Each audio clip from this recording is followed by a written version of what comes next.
बताऊंगा। भगवान ने पूरे शरीर में सोना पहना, राधा जी गई और साधारण सा पहन के वस्त्र आ गई। भगवान ने जब देखा और राधा रानी ने जब भगवान कन्हैया को देखा, राधा ने कहा कन्हैया से, अरे आप तो सेठ बने हो, अरे इतना आभूषण इतना सोना पहनने की क्या जरूरत है। कहा देवी मैंने कहा ना कि मैं अपने भक्त से मिलने जा रहा हूँ और तुम भी जाओ, जितना तुम्हारे पास सोना चांदी है ना सब पहन के आ जाओ। राधा रानी कहती है अच्छा ऐसा आदेश मिला। जैसे ही राधा रानी को वैसे पहुंची, कानों में सोने के कुंडल बड़े बड़े, गले में 3 नहीं 4 नहीं 5 10 सोने की माला पहनी, सोने की पायल, सोने की जूती, सोने के कंगन, सोने की अंगूठी, पूरे सर ऊपर से नीचे तक सोने सोना पहन लिया। भगवान कन्हैया ने पूरा सोना सोना पहन लिया और भगवान कन्हैया राधा रानी चल पड़े। पैदल चलते चलते आ रहे हैं। इधर मदन मोहन जी, उनके आंखों से आंसू बह रहे हैं कि मैं पूरी रात बैठा बैठा सुबह भोर में 4 बज गए हैं, कोई अभी नहीं निकला है, मैं किसको लूटूंगा। और अभी मेरे यहाँ 8 बजे से सुबह संत भी आने लगेंगे और भोर के 4 बज गए हैं, कोई भी व्यक्ति इस रास्ते से नहीं निकला है, मैं किसको लूटूंगा और किसको लूट के किसका धन चुरा के मैं जाऊंगा, संतों को भोजन कराऊंगा। ऐसे ही रो रहे थे, बड़े उदास बैठे थे। तभी वहां पे मदन मोहन जी सर झुका के अपने दोनों पैरों के ऊपर रख के रो रहे हैं। तभी मदन मोहन जी के कानों में छम छम की आवाज पड़ी। राधा रानी पायल पहने हैं ना, भगवान कन्हैया के साथ चले। भगवान कन्हैया सेठ बने हैं और राधा रानी सेठानी बनी है। अब छम छम करते हुए चली आ रही है। मदन मोहन जी के कानों में आवाज पड़ी छम छम की। मदन मोहन जी ने कहा रे ये छम छम की आवाज कहाँ से आ रही है। मदन मोहन जी ने जब मुड़ के देखा, सर उठाया और सर उठा के जब मुड़ के मदन मोहन जी ने देखा ना महाराज, तो मदन मोहन जी ने क्या देखा, ऊपर से नीचे तक सोना सोना सोना महाराज। मदन मोहन जी कहती है कोई मैं सपना तो नहीं देख रहा हूँ। आंखें भींच गई, फिर से आंखें खोल के देखती हैं, अरे राम राम, आज तो हमारे भाग्योदय हो गए।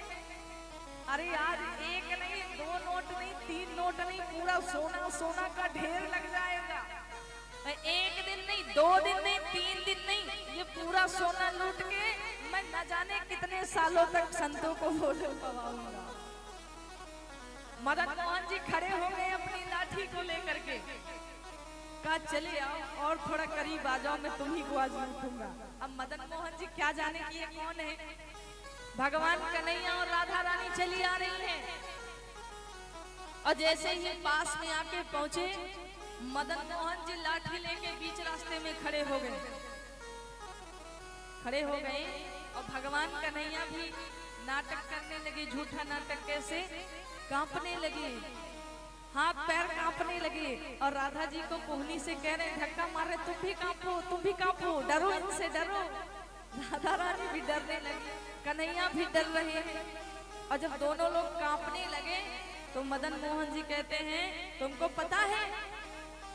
भगवान कन्हैया कहते क्या।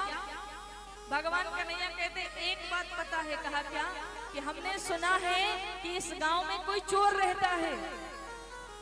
ओ भैया आप मुझे सीधे साधे दिख रहे हो और हम अपनी पत्नी के साथ जा रहे हैं निमंत्रण में, और देखो इतना सोना चांदी पहने हैं, तुम वही चोर तुम नहीं हो जिसका मैंने नाम सुना था।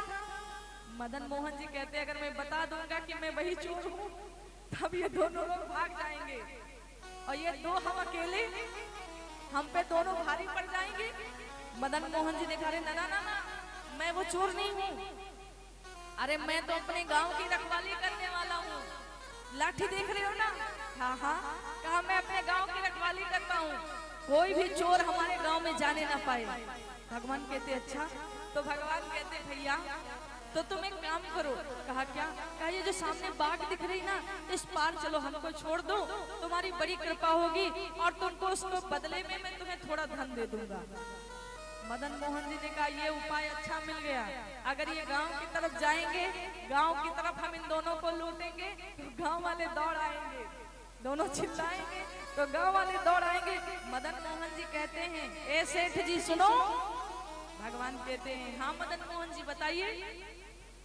कहा इस रास्ते से जाओगे तो रास्ते में गांव पड़ेगा और इसी गांव में वो चोर रहता है, अगर इस रास्ते से जाओगे तो वही चोर तुम दोनों को लूट लेगा, तुम एक काम करो। कहा कौन सा काम? कहा ये पीछे वाली रास्ता है। कौन रास्ता बता रहे मदन मोहन जी? पीछे जंगल वाला रास्ता, सुनसान वाला, कि आधी जंगल में पहुंचेंगे, वहां एकदम सुनसान है, उसी बीच में दोनों को लूट लूंगा। मदन मोहन जी कहते हैं ए सेठ जी। कहा हाँ। कहा ये सामने रास्ता दिख रहा है ना सीधा? कहा हाँ हाँ। कहा इस रास्ते पे कोई चोर नहीं मिलेगा और चलो मैं तुमको इधर से छोड़ के बाहर आ जाऊंगा और यहाँ बाहर निकलते ही तुमको मेन रोड मिल जाएगा और तुमको जहाँ जाना होगा तुम चले जाना। भगवान कन्हैया ने कहा ठीक है। भगवान कन्हैया कहते हैं आप बड़े सज्जन हो, आपने मेरी सहायता की, यही बातें करते करते चल पड़े। भगवान कहते हैं आप बड़े धर्मात्मा हो, आप बड़े सज्जन व्यक्ति हो, आपने मेरी मदद की, भगवान तुम्हारा भी कल्याण करे, भगवान तुम्हारी भी कभी मदद करेगा।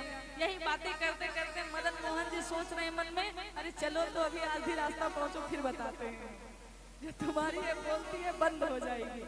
अब आधी रास्ता चलते चलते चलते चलते पहुंचे। मदन मोहन जी सोच रहे थोड़ा दूर और बढ़ ले, नहीं तो मान लो सुबह का समय है कोई व्यक्ति निकल ही पड़े। घनघोर जंगल में पहुंचे ले जाकर, किसको? राधा रानी को और भगवान कन्हैया को। जैसे ही घनघोर जंगल में पहुंचे ले जाकर के, अब मदन मोहन जी अपने कंधे पे लाठी लेकर आगे आगे चल रहे, पीछे से भगवान कन्हैया चल रहे, उनके पीछे से राधा रानी चल रही। जैसे ही बीच जंगल घनघोर जंगल में पहुंचे, मदन मोहन जी मुड़ के खड़े हो गए, लाठी पटकाए, चलो जल्दी से सोना उतारना चालू करो। भगवान कहते हैं ये क्या कह रहे हो? कहा जिस चोर का तुमने नाम सुना है ना वो कोई और नहीं, मैं ही हूँ, मैं ही वो चोर हूँ। मदन मोहन ने अपने सर में जो गमछा बांधा उठाया और बिछा दिया।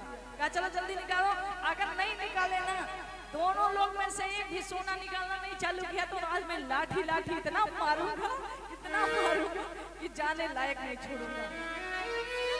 भगवान ने जब सुना, राधा रानी ने सुना, अरे केशव ये वही चोर निकला, हमने इसके ऊपर विश्वास किया है तो वही चोर है। भगवान कन्हैया कहते अरे मैं तो इसी से मिलने आया हूँ, चिंता ना करो, अरे इसको देख के तुम डरने लगो, अरे अपना चेहरा लाल करो, आंखें लाल कर लो, हाथ से आंखों चेहरे से पसीना निकालो ताकि ये जाने हमको डर रहे। राधा रानी उनके चेहरे से पसीना निकलने लगा, आंखें लाल हो गई। भगवान कन्हैया थर थर थर थर कांप रहे। ए मदन मोहन जी अच्छा ठीक है, तुम हम दोनों पति पत्नी को मारना नहीं, अगर लाठी मारोगे तो बड़ी चोट बड़ी पीड़ा होगी, तुम एक काम करो हम तुमको सारा धन दे देंगे। कहा ठीक है जल्दी करो, देर न करो। भगवान कन्हैया ने सोने की पगड़ी उतार के उसी गमछे, भगवान तो अपने आप को लुटाने ही आए हैं ना महाराज, सोने की पगड़ी उठा के उसी गमछे में रख दिया। गले में जितने सोने की माला थी उसी गमछे में रखा, कमर की करधनी रखा, पांव के कड़े रखा, जितना सोना पहने थे सब रख दिया और जितनी उंगलियों में अंगूठी पहनी थी सब रख दिया। एक अंगूठी नहीं निकाला, एक अंगूठी नहीं निकाला। और राधा रानी ने जितना सोना पहना था सब निकाल के उसी गमछे में रख दिया। मदन मोहन जी ने गमछा उठाया, गांठ लगाया और कंधे पे टांगा और लाठी लिया, कहा चल जाओ हम चलते हैं अपने रास्ते, अब इधर दिखाई न देना। मदन मोहन जी जैसे चलने लगे और जैसे चलने लगे तो मदन मोहन जी की नजर पड़ गई कहा भगवान कन्हैया की उसी उंगली पे। क्या देखा है? एक उंगली में एक अंगूठी बाकी है और वो भी अंगूठे हीरे की। मदन मोहन जी ने देखा है सेठ तो हमसे छल कर गए, उंगली की अंगूठी क्यों नहीं निकाले? अब ये हम तुम्हारी उंगली काट के अंगूठी निकालेंगे। भगवान कहते हैं भैया हमको माफ कर दो, अंगूठी एक बची है इसे छोड़ दो। कहने नहीं, ये हीरे की अंगूठी है, इस अंगूठी में तो 3 दिन हमारे यहाँ संत भोजन पाएंगे, चलो जल्दी निकालो। भगवान ने डर के मारे वो भी अंगूठी निकाल दी। भगवान राधा रानी से कहते अरे तुम नारी हो, तेज तेज से रोने लगो। राधा कहती हम क्यों रोए, तुम भी लुटाने आए थे, लुट गए तो अब हम रोए क्यों, तुम ही तो आए थे लुटाने, अब हम किस लिए रोए। अरे रो तो इसके आगे की अभी कथा बाकी, रो जल्दी रो। कहते नारियां भावुक होती है, जल्दी रोने लगती है। भगवान कहते राधा जल्दी रो, देर ना करो अन्यथा ये दूर निकल जाएगा। राधा रानी इतनी तेज रोना प्रारंभ की, रोने लगी। और जब रोने लगी तो मदन मोहन जी मुड़ के देखते हैं